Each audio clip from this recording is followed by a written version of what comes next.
The brick came through my storefront window at 4:37 on a Tuesday afternoon. I know the exact time because I was looking at my phone when it happened, scrolling through our business account, watching the numbers that represented 15 years of work. The sound was enormous.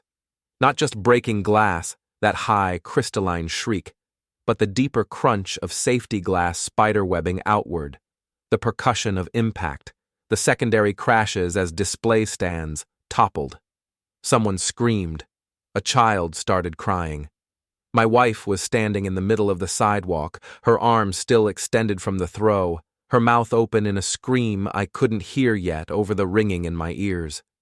She was wearing the dress I'd bought her last month, $3,000. She'd worn it twice. "You have to give me everything I want." Her voice cut through now, shrill and certain. "If you refuse, I'll complain to my father and your business will be finished." I was standing behind the counter. Sarah, my sales assistant, was frozen near the register, her hand halfway to the phone. Two customers, a woman with a stroller and an older man in a postal uniform, stood motionless near the door like someone had paused them mid-frame. My wife, Elena, grabbed another brick from the planter outside. Someone had put petunias in those planters last week. Cheerful purple things. "Did you hear me?" She was walking toward the broken window now, her heels crunching on glass. "I said you'll give me what I want or I'll destroy everything." I felt very calm. It was strange how calm I felt. "Okay," I said. "Before we dive deeper into this story, I have one small request. Please subscribe, drop a like, comment, and hit that hype button to boost this channel so more people can discover these incredible Reddit stories." She stopped. For just a second, she stopped, and something flickered across her face. Confusion, maybe, or disappointment that I wasn't screaming back. Then her face twisted into something uglier. "Okay? That's all you have to say? Okay?" I pulled my phone back out and dialed 911. My hands weren't shaking. I noticed that. My hands were completely steady. "I need to report a crime in progress," I said when the dispatcher answered. "My wife just threw a brick through my store window. She's threatening to do it again. We're at Harrison and 5th, the corner store." "Yes, I'll stay on the line." Elena laughed. It was the laugh she used at parties when someone told a joke she didn't think was funny but felt obligated to acknowledge. Performative. Controlled. "You called the police? On me?" She dropped the brick. It hit the sidewalk with a dull thud. "Do you have any idea who my father is? One phone call and—" "Your father already knows," I said. That stopped her. Really stopped her. "You're lying." "I called him this morning. We had a very interesting conversation." The crowd was gathering now, phones out. I could see at least 6 people recording. Elena's face was flushed, her hair, professionally colored, $200 every 6 weeks, falling out of its careful arrangement. She looked manic. She looked exactly like what she was. "You had no right." "I had every right." I showed him the credit card statements, the hotel receipts, the pictures. Her mouth opened. Nothing came out. I'd been following her for 3 weeks. Not every night. I had stores to run, inventory to manage, employees who depended on me showing up. But enough nights. Enough to see the pattern, the same clubs, the same car that wasn't hers pulling up, the same man's hand on her back as they walked into hotels that charged by the hour, even though we had a perfectly good house 10 minutes away. His name was Tyler. I'd learned that from the valet at the Grandview, who thought I was there for a convention. Tyler worked in commercial real estate, which meant he sold office space to people who actually worked for a living. He drove a leased BMW. He wore his shirts one button too open. He had the kind of confidence that came from never really failing at anything important. I hated him, with a purity I didn't know I possessed. "You followed me?" Elena's voice climbed higher. "You followed me like some kind of psychopath?" "I followed my investment," I said. "Speaking of which, you owe me $47,000. The window's probably another 8. Should we call it 55 even?" "I don't owe you anything. That's my money too." "Actually, it's not. The prenup your father insisted on was very clear about marital property versus business assets. This store? Business asset. That dress you're wearing? Marital property purchased with business funds. You're standing in about $70,000 of my property damage and theft when we add up the last 6 months. Sarah made a small noise. I glanced at her. She was still holding the phone, but she'd set it down now. She was looking at me like she'd never seen me before. Maybe she hadn't. Police sirens started up somewhere close.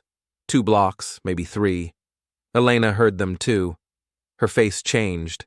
For the first time since I'd known her, 8 years married, 2 years before that, I saw actual fear. "You can't do this," she said. Her voice had lost its edge. "I'm your wife." "Yes," I said. "You are, which makes this all the more unfortunate." The police car pulled up. 2 officers, one older, one young enough to still have that rookie uncertainty. They took in the scene quickly.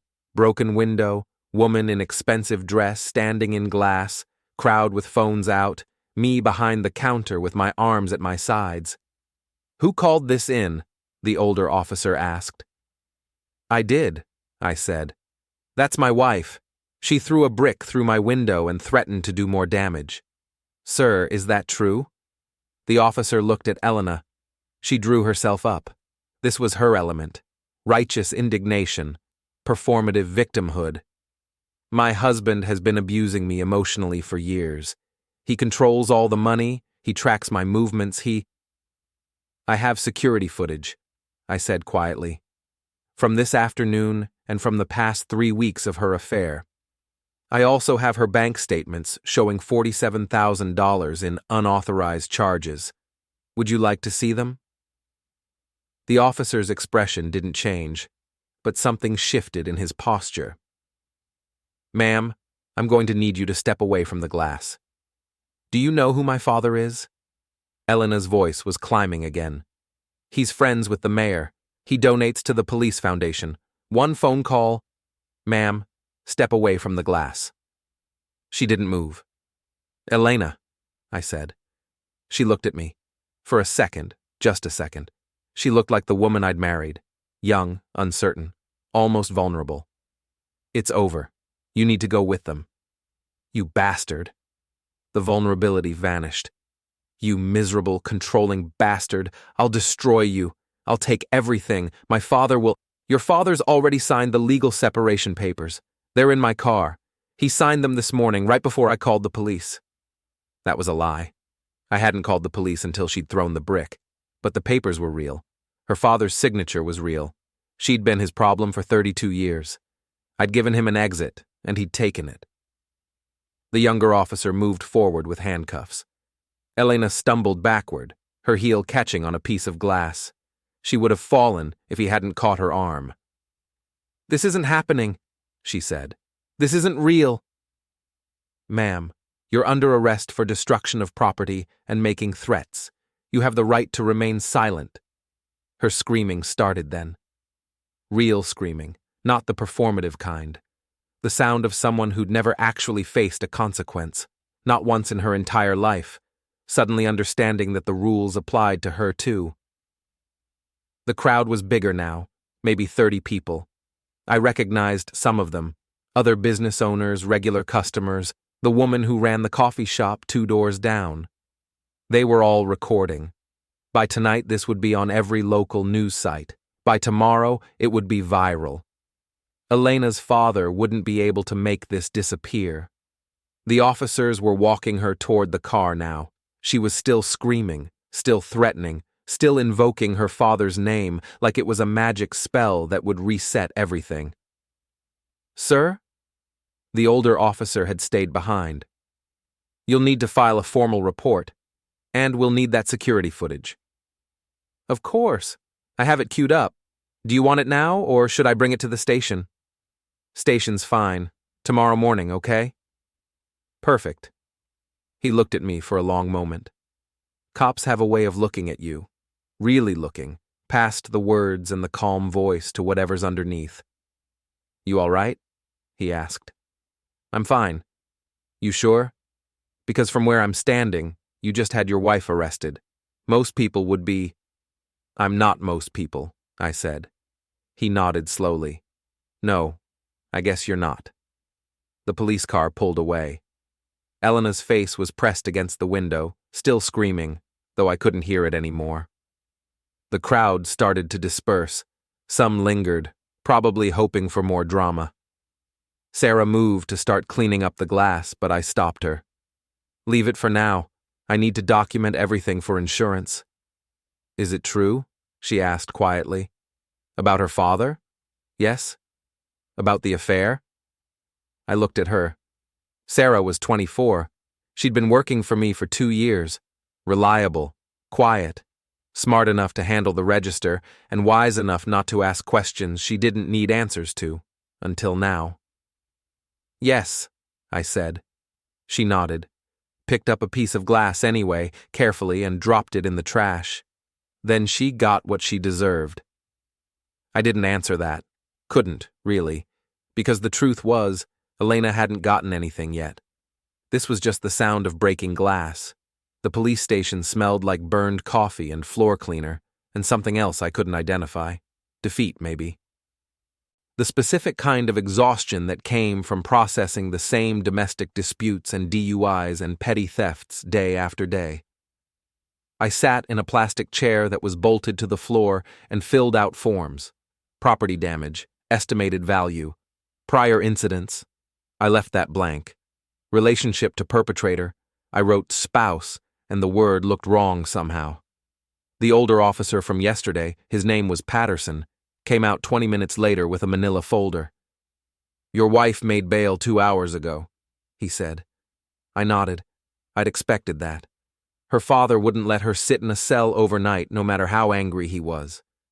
She's still making threats. Says she's going to sue you for false arrest, emotional distress, defamation, pretty much everything except the Kennedy assassination. Can she? Patterson smiled. It wasn't a nice smile. She can try. Won't get far with it. We've got her on video committing vandalism, we've got a dozen witnesses, and we've got her own statements admitting she did it, but she can make your life expensive for a while. Won't be the first time. He opened the folder. I looked at the footage you sent over, from the store and from your personal surveillance. And you've been planning this for a while, haven't you? I met his eyes. I've been documenting my wife's behavior. That's not a crime. No, he said slowly. It's not. But it's also not something most people think to do unless they're building a case. Most people aren't married to Elena. He laughed, short and sharp. Fair enough.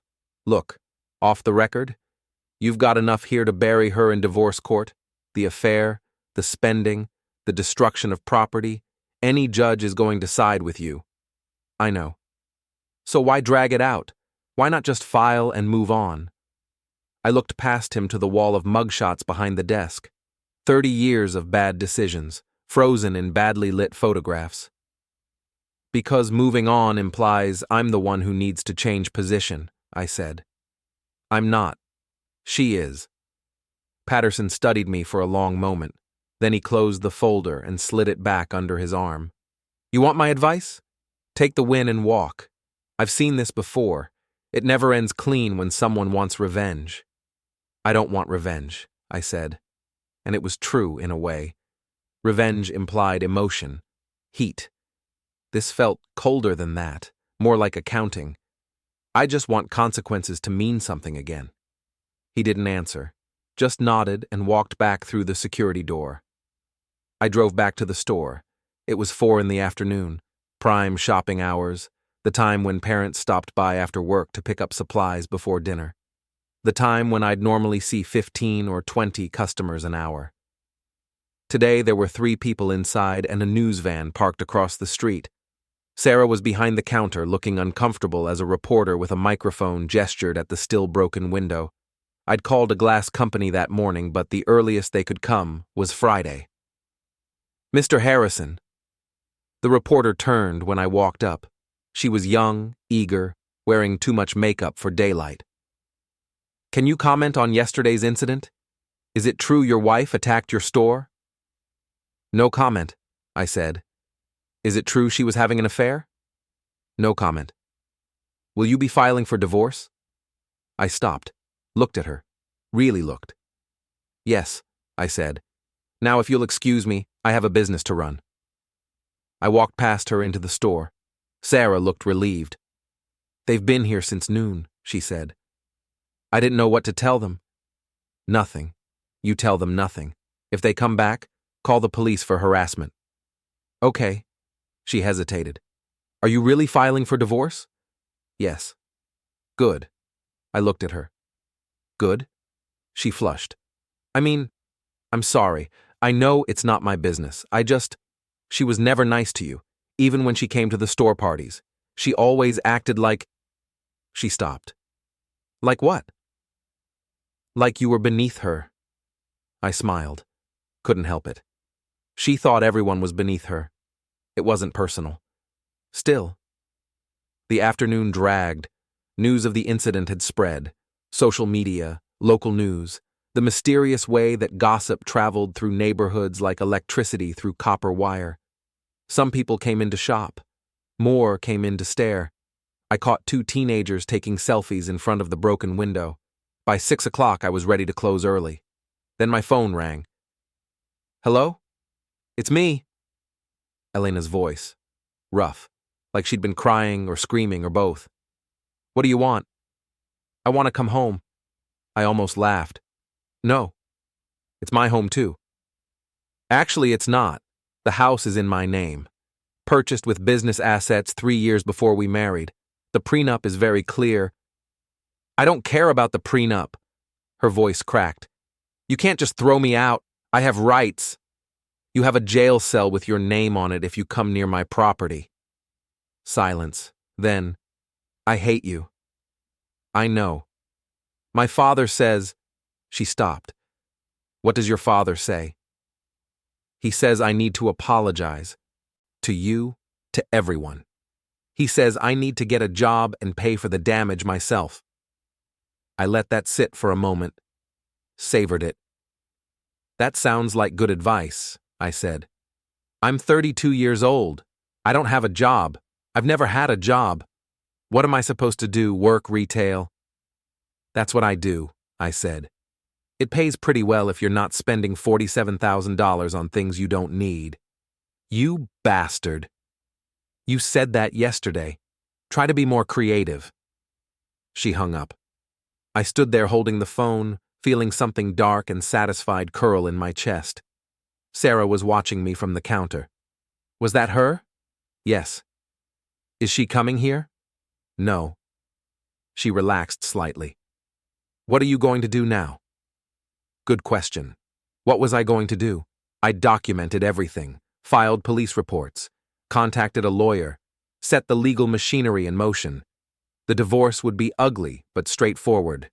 I'd keep the business, the house, most of the assets. Elena would keep her car and whatever personal belongings she could prove weren't purchased with my money. Fair, legal, boring. I don't know yet, I said. That night I sat in my office above the store and went through the files again. Not the legal documents, I'd already given those to my attorney. The other files, the ones Patterson had called surveillance. 3 weeks of following Elena, 37 photographs, 16 videos, timestamps, locations, license plate numbers. Tyler Brennan, age 34, commercial real estate agent at Prestige Properties, divorced, no kids. Apartment in the Riverside district, the kind of building with a doorman and exposed brick and floor-to-ceiling windows that cost more per month than most people's mortgages. He'd sent her flowers. I had the receipts. She'd used the joint credit card to reimburse him. 2 dozen roses. $400. The card had said, for yesterday. No signature. I'd met him once, actually. At a charity dinner Elena had dragged me to last year. Her father sponsored a table, and we were obligated to attend. Tyler had been there with some blonde woman who laughed too loud at everything he said. He'd shaken my hand. Firm grip, eye contact. The practiced charm of someone who made a living convincing people to sign things. Your wife is incredible, he'd said. You're a lucky man. I'd agreed, because that's what you did at charity dinners. You agreed and smiled and pretended the world was simpler than it was. Now I pulled up his business page. Professional headshot. Testimonials from satisfied clients. Office address. I thought about Elena screaming in the back of a police car. I thought about her voice on the phone. I hate you. I thought about Tyler's hand on her back, proprietary, like he'd bought something and was showing it off. Then I closed the laptop and went home. The house was too quiet. Elena had always filled it with noise. Music, television, phone calls that lasted hours. She'd complain about her friends, her manicurist, her yoga instructor, anything that had mildly inconvenienced her that day. I'd learned to tune it out years ago, let it become background static while I worked on inventory spreadsheets or supply orders. Now the silence felt physical, heavy. I slept on the couch, couldn't bring myself to use the bedroom. Not yet. My phone buzzed at 2 a.m, text message, unknown number. You're going to regret this. I stared at it for a long time. Then I saved the number, labeled it Tyler, and went back to sleep. Elena's father lived in a house that was technically in the city but felt like it wasn't. 20 acres, circular driveway, the kind of gate that required both a code and a camera verification. Money whispered here. It didn't need to shout. I'd been here maybe 10 times in 8 years. Holidays, one disastrous Thanksgiving, Elena's mother's birthday. Each time I'd felt like a specimen under glass, interesting enough to study, but not quite belonging. Today, I didn't feel like a specimen. The housekeeper, Maria, I'd never learned her last name, let me in with a smile that was more genuine than any expression Elena's mother had ever given me. Mr. Harrison, Mr. Castellano is expecting you in his office. Thank you, Maria. The office was oak and leather, and the smell of old cigars. Victor Castellano sat behind a desk the size of my first apartment, reading something on his computer. He was 68, gray in a distinguished way, the kind of man who looked like he'd been born wearing a suit. He didn't stand when I came in, didn't smile. Sit. I sat. He closed the laptop and folded his hands on the desk. I saw the video. Everyone saw the video. It has 3 million views. I didn't post it. No, but you called the police. You had her arrested. You had her dragged out of there in handcuffs while 30 people recorded it. She threw a brick through my window and threatened to do it again. What would you have done? He studied me. The same thing, which is why we're having this conversation instead of you talking to my lawyers. I waited. Elena called me 16 times yesterday. She's convinced this is all a misunderstanding, that you're being vindictive, that I should fix it. Can you? I can make the criminal charges go away. Probably. I know the district attorney. We play golf. But that's not the question, is it? No. The question is whether I will. I met his eyes. Will you? Victor leaned back in his chair. It was leather, and it creaked in a way that suggested quality and age. How much do you know about Elena's mother? He asked. The question caught me off guard. Not much. She died when Elena was, 19? 20, cancer, very fast, very ugly. He paused. Sophia was the only person who could control Elena. I couldn't do it. Money couldn't do it. Consequences couldn't do it. But Sophia could walk into a room and Elena would straighten up and act like a civilized human being. I'm sorry, I said, because what else do you say? Don't be. I'm telling you this so you understand. Elena's been ungovernable for 12 years. This isn't the first time she's done something like this. I felt something cold settle in my stomach. What do you mean? The wedding before yours. Did she ever mention it? No. Of course not. He opened a drawer and pulled out a folder, slid it across the desk. His name was Andrew, met him at college. Good kid. Engineering degree. Had a job lined up at Boeing. They were engaged for 8 months. I opened the folder. Photos, legal documents, police reports. She accused him of abuse, said he'd hit her, threatened her, locked her in their apartment. His reputation was destroyed overnight, lost the job, lost his friends. His own parents weren't sure they believed him. But it wasn't true. No, we found out later, much later, that she'd made it up because he'd asked her to sign a prenup. She was furious, couldn't stand the idea that someone thought she was the kind of woman who married for money. I looked down at the file. Andrew's face looked hollow in his mugshot, defeated. What happened to him? He moved to Singapore, works for a tech company there, married, 2 kids, refuses to come back to the States. And you paid him off. Victor's expression didn't change. I made sure he had enough money to start over. It wasn't a payoff. It was acknowledgement that my daughter had destroyed his life, and no amount of money could fix that. I closed the folder. Why are you telling me this? Because you're the first person who's ever actually stood up to her. Andrew folded. The boyfriends before him folded. Even I've folded when it was easier than fighting. But you... He pointed at me. You called the police. You documented everything. You treated her like she was anyone else. She is anyone else. To you, maybe. To her, she's always been special, protected, above consequences. We sat in silence for a moment. I signed your separation papers, Victor said. My lawyer has them. I'll also be removing Elena from my will until she demonstrates some capacity for adult behavior. No more blank checks, no more bailouts. She wants money. She can earn it. She'll hate you for that. She already hates me, but maybe she'll learn something. He paused. Or maybe she won't. Some people are incapable of learning.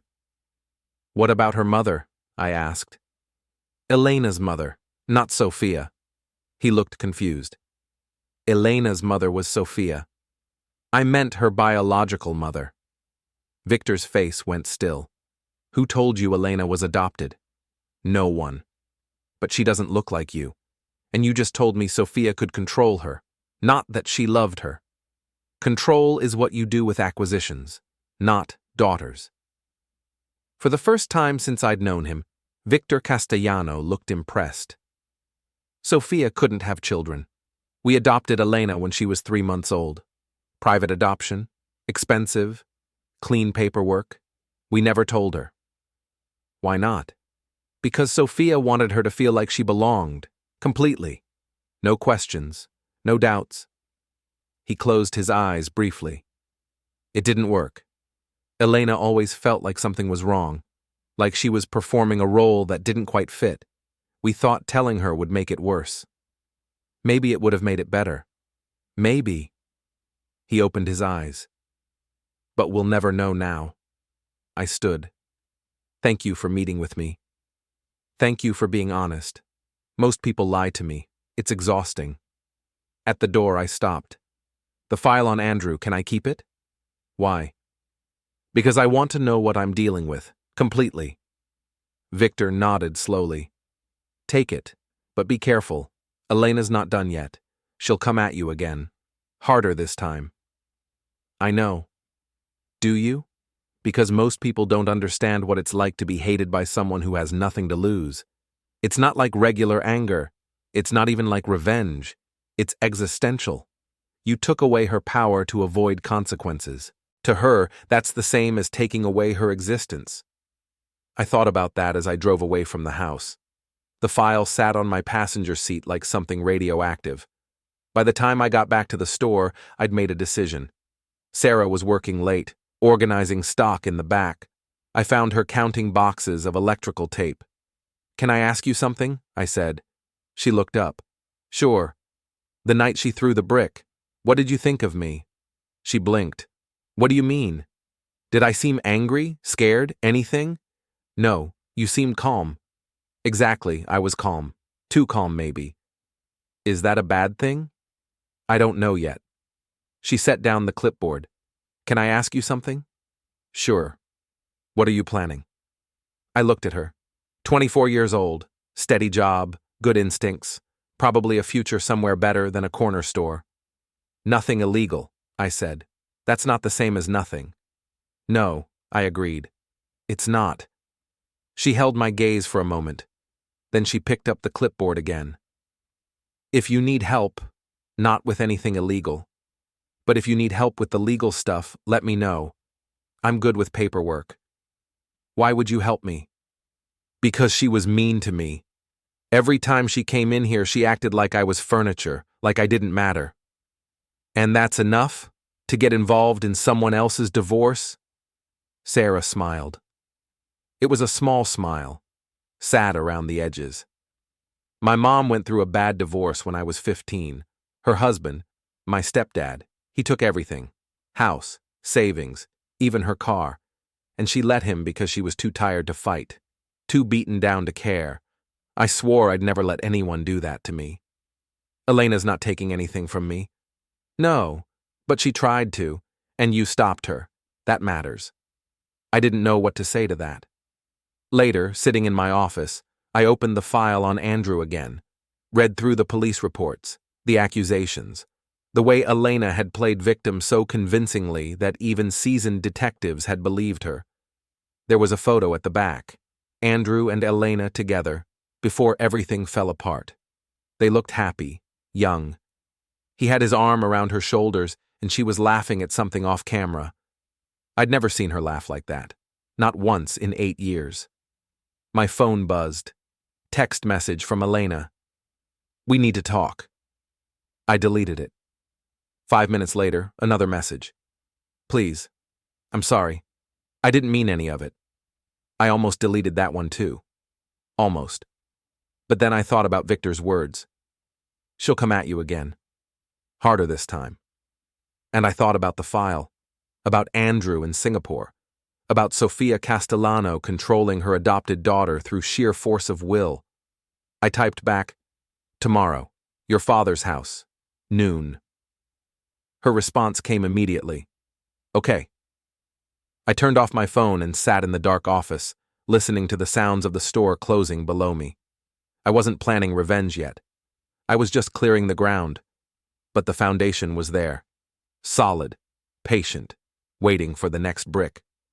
Elena was already at her father's house when I arrived.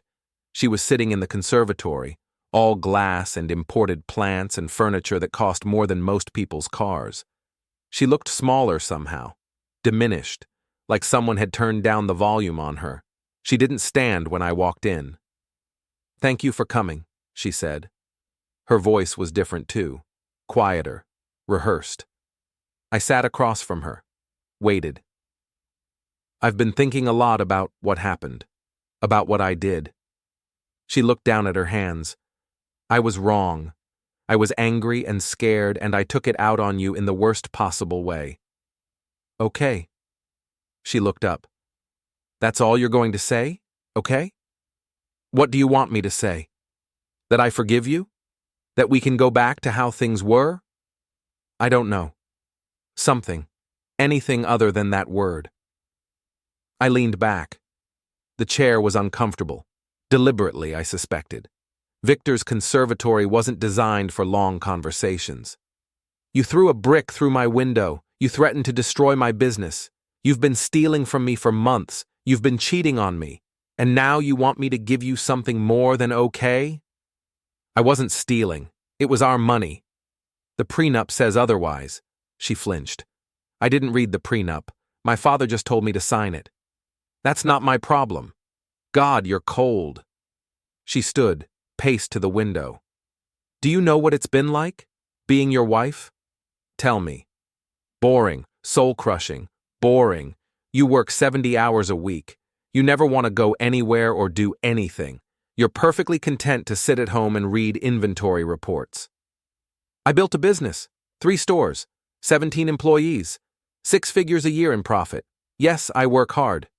And what did I get? A house I didn't choose, a life I didn't want, friends who pitied me for marrying down. The phrase hung in the air, marrying down. So you cheated, I said flatly. I made a mistake. $47,000 worth of mistakes? She turned away from the window. Are you ever going to let that go? No. Then why are we even talking? If you've already decided to hate me forever, why did you agree to meet? Good question. Why had I agreed to meet? I looked at her standing there in her designer jeans and silk blouse, perfectly put together despite everything. Elena had always been beautiful. That was never the problem. The problem was what lay underneath the beauty, the certainty that the world owed her something just for existing. I wanted to see if you'd changed, I said finally. And? You haven't. Her face crumpled. I have. I know I screwed up. I know I hurt you. But people make mistakes. People get second chances. Not from me. Why not? Because you don't want to change, Elena. You want to go back. There's a difference. She stared at me. You really hate me. No, I really don't care anymore. That landed harder than hate would have. I could see it in her eyes, the realization that indifference was worse than anger. Anger meant I still felt something. Indifference meant she'd lost all power. I want a divorce, she said, as fast as possible. Agreed. My lawyer will send the papers. And I want... She stopped. Started again. I need help. Financially. I don't have anywhere to live. I can't stay with my father forever. Get a job. Doing what? I don't have any skills. Then develop some. The world doesn't owe you a living just because you're pretty. She looked like I'd slapped her. You're a bastard. So you've said, repeatedly. She grabbed her purse, her mess, I'd bought it for her birthday, and walked to the door, stopped with her hand on the frame. I hope you're happy, she said. I hope you enjoy your boring life, and your boring store, and your boring existence. I will. She left. I heard her heels clicking down the hallway. A door slammed somewhere in the house. Maria appeared a moment later with coffee. She set it down without comment. Mr. Castellano wants to see you in his office, she said. I found Victor reading the newspaper. Actual paper, folded carefully on his desk. How did it go? He asked, without looking up. About as well as expected. Did she apologize? Yes, she didn't mean it. No, he agreed. She didn't. He folded the paper. She's been seeing someone. Did you know? Tyler Brennan, commercial real estate. Victor's eyebrows rose. You've done your homework. I pay attention. Good, because he was here yesterday, looking for her. That got my attention. What did you tell him? To leave. Then I had security walk him to his car. He wasn't happy about it. I bet.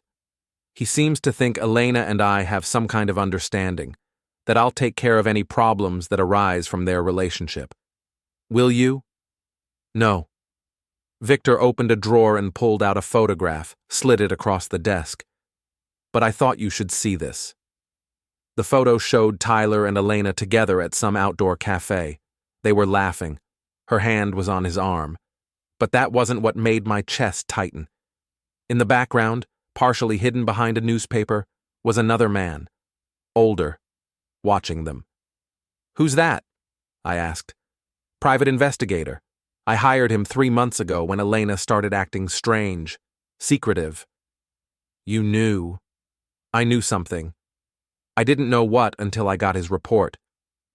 He pulled out another photo. This one showed Elena and Tyler entering a hotel. She's been seeing him for 5 months. Not 3 weeks. 5 months. The number sat in my stomach like a stone. Why are you telling me this? Because Brennan's not what he seems. The commercial real estate career? Failing. He hasn't closed a deal in 8 months. The apartment? 6 months behind on rent. The car? Repossessed last week. He's drowning in debt and Elena was his lifeboat.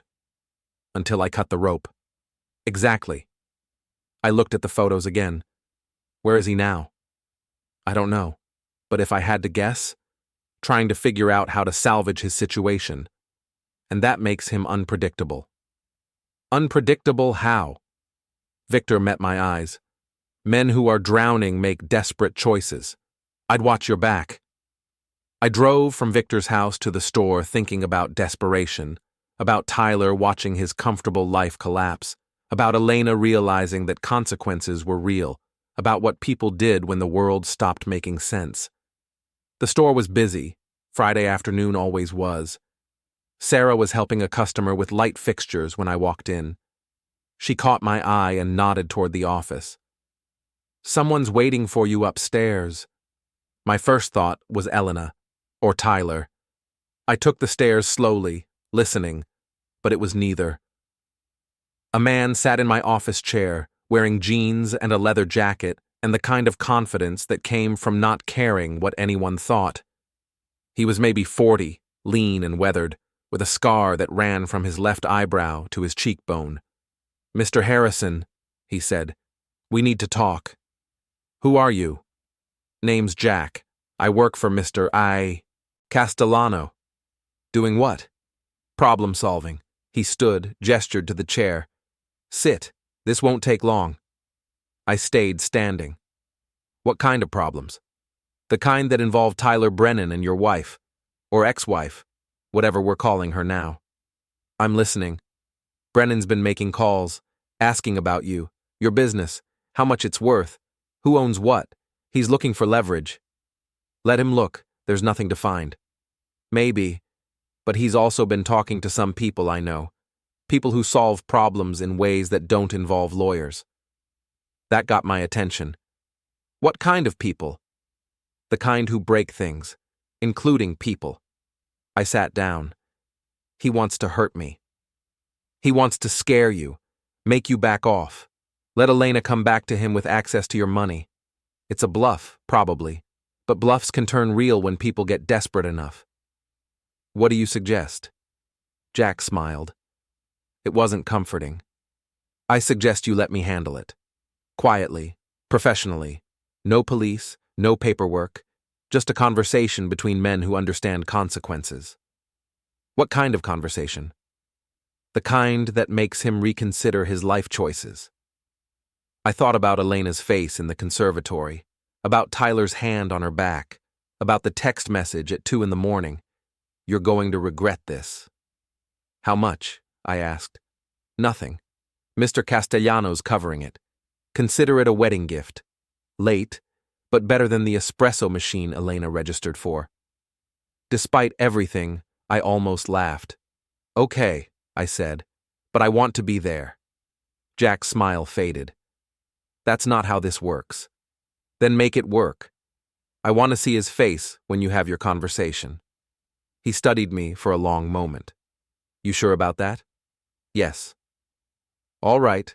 Tomorrow night, I'll pick you up at 8. He left without another word. Sarah was waiting at the bottom of the stairs. "Who was that?" "Someone who solves problems." "What kind of problems?" I looked at her. Really looked. She was wearing the store uniform, polo shirt with our logo, jeans, sensible shoes. Her hair was pulled back in a ponytail.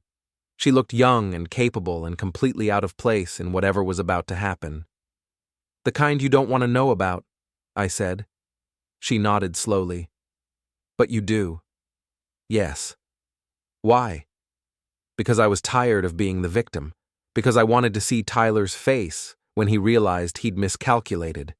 Because somewhere in the past 2 days, I'd stopped being a reasonable man and started being something else." "Because I want them to understand consequences," I said. "Really understand them." Sarah looked at me for a moment. Then she went back to helping customers.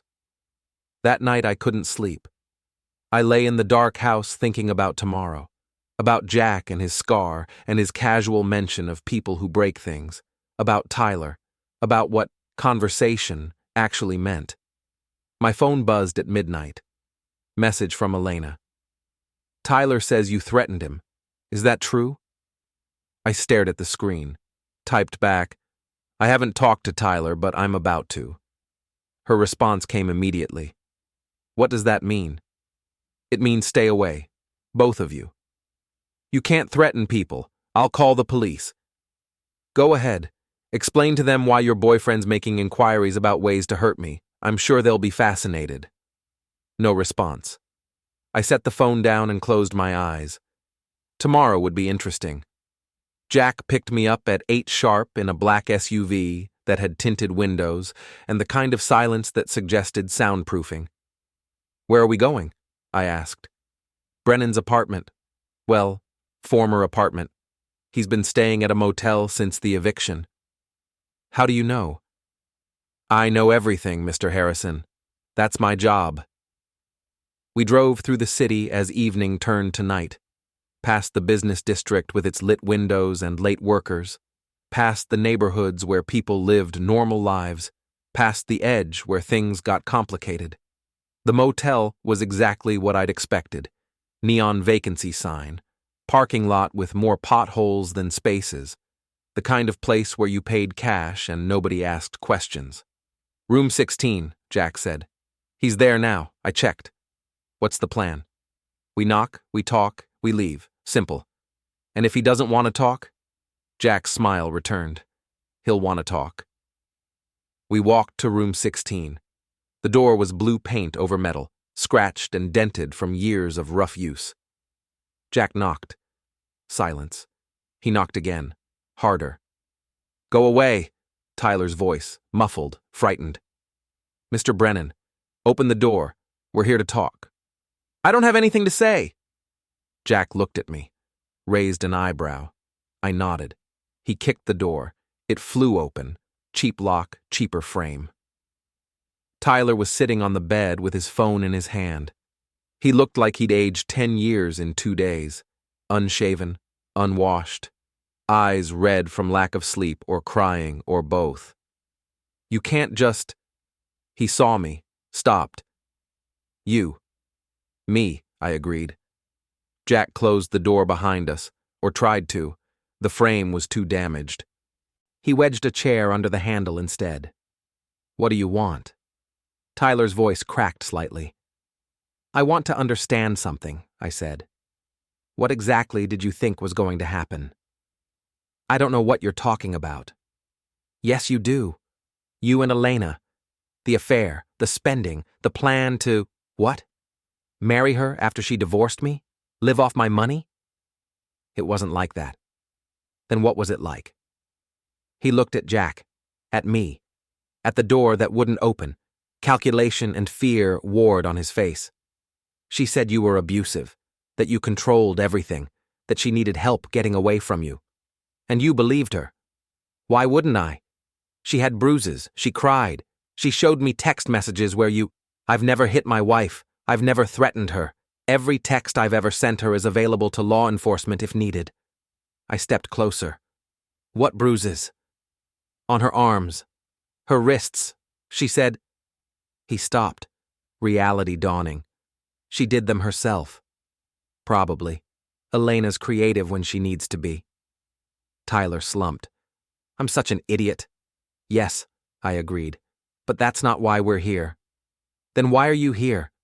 Jack spoke for the first time since entering. "Because you've been making inquiries, Mr. Brennan, about ways to solve your problem. Ways that involve Mr. Harrison having an accident." "I wasn't serious. I was angry and desperate and stupid," Jack finished. "Which brings us to now. You have a choice." "What choice?" "You can leave, tonight, get in whatever car you still have access to and drive somewhere far from here. Find a new job, start over, forget Elena exists. Or I make sure you can't make those kinds of inquiries ever again." Tyler's face went pale. "You can't threaten me. I'll call..." "Who?" I cut him off. "The police? And tell them what? That you were planning to hurt me but someone warned you not to? That you've been sleeping with a married woman and helping her steal from her husband?" He didn't answer. I sat on the bed next to him. He flinched. "I want you to understand something," I said quietly. "Elena has destroyed lives before. You're not special. You're not different. You're just the latest in a long line of people who thought they could use her to get what they wanted. I loved her." "No, you loved the idea of her. The beautiful woman with the rich father, the access to money you didn't earn, the easy life." I stood. "But that life is gone now, for both of you. And if you try to come back, if you try to hurt me or my business or anyone I care about, Jack here will have another conversation with you. A longer one. Jack pulled something from his jacket. A photograph. He dropped it on the bed next to Tyler. It showed Tyler's car, or what was left of it.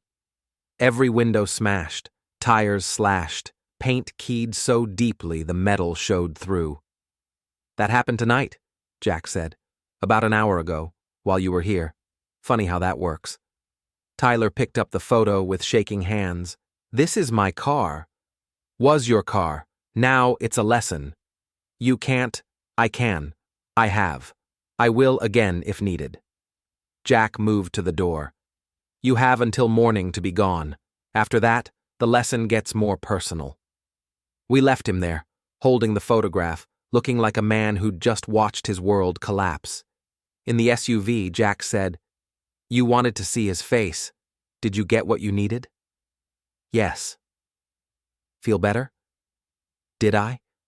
I thought about Tyler's fear, his confusion, the way he'd believed Elena's lies so easily because they'd fit the narrative he wanted.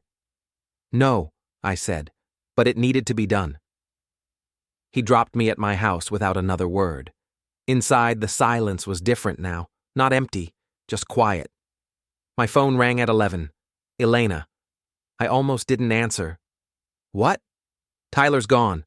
Her voice was flat, shocked. He left, just left, took his stuff and drove away. Good. You did this. You scared him away. I gave him a choice. He made it. I hate you. But there was no heat in it. Just exhaustion. I know. What do I do now? You learn to take care of yourself. You get a job. You pay back the money you stole. You become a functional adult. And if I can't, then you'll learn what consequences really mean. She hung up. I sat in the dark living room for a long time. Then I called Sarah. Hello? She sounded tired. It's me, sorry to call so late. It's okay. What's up? Tomorrow, after we close, would you want to get coffee? Talk about the future of the store? Silence. Then, is that code for something? No, I mean actual coffee. Actual conversation about the business. Maybe discuss you taking on more responsibility. A promotion. Oh, a pause. Yes, I'd like that. Good. See you tomorrow. Wait, how did it go? With the problem? It's solved. Permanently? I hope so. Another pause. Good. We hung up. The next morning, court. Elena was there with her lawyer, some guy in a suit that cost more than my first car. Victor was there too, sitting in the back row like he was attending someone else's trial. The judge read through the charges. Vandalism, destruction of property, making threats. Elena pleaded guilty to reduced charges, community service, restitution, 5,000 in fines. The judge looked at her. Mrs. Harrison, do you understand what you're agreeing to? Yes, Your Honor. And you understand that the restitution must be paid from your personal funds, not family money? She hesitated. Yes. And that if you fail to complete your community service or pay your fines, you'll face jail time? Yes. Then we're done here. That fast. 47 seconds of courtroom time to dismantle a marriage and confirm consequences. Outside, Elena's lawyer tried to talk to me. I walked past him. Victor caught up with me at my car. Thank you, he said. For what? For treating her like she was anyone else, for not making this easy. I didn't do it for you. I know. But thank you anyway. He handed me a business card.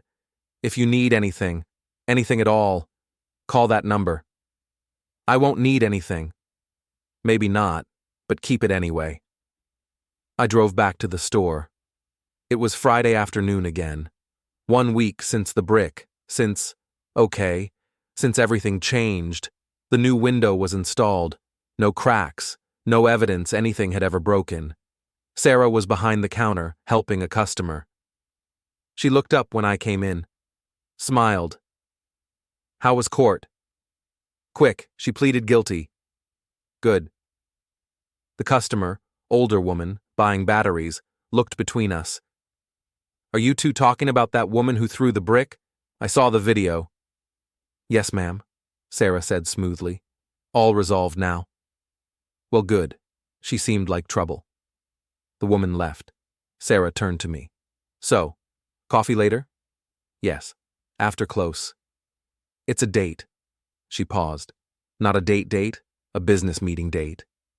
I know what you meant. But I smiled anyway. That night, after we'd locked up and counted the register and turned off most of the lights, we sat in my office with coffee from the shop 2 doors down. I've been thinking, Sarah said, about expansion. There's a space available on Market Street, good foot traffic, near the university. Opening a 4th store? Why not? You've built 3 successful ones. Why stop now? Because I'm tired. Because the last year has been chaos. Because you need something to focus on besides Elena. I looked at her. Is that what you think? I think you're good at building things.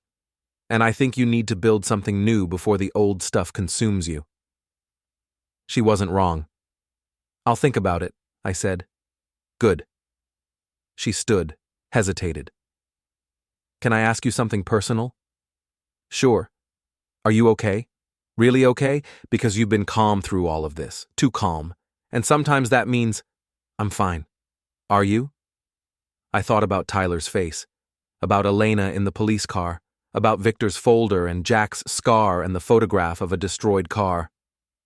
I'm getting there, I said. She nodded, touched my shoulder briefly. If you need to talk, about anything, I'm here. Then she left. I sat in the dark office for a long time. The store made its familiar settling sounds, the refrigeration units humming, the building creaking as temperature changed, the sound of cars passing outside, normal sounds, everyday sounds, the sounds of a life continuing. My phone buzzed. One last text from Elena. I start community service tomorrow, picking up trash on the highway. Just thought you should know.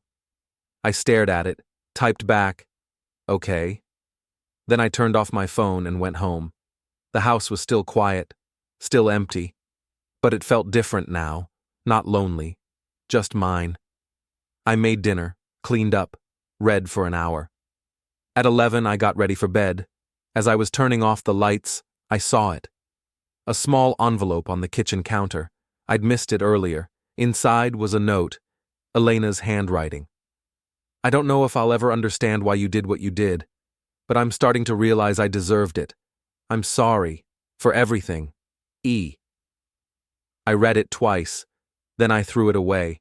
Some apologies came too late, some consequences were permanent, and some endings didn't need epilogues or redemption or forgiveness. They just needed to end.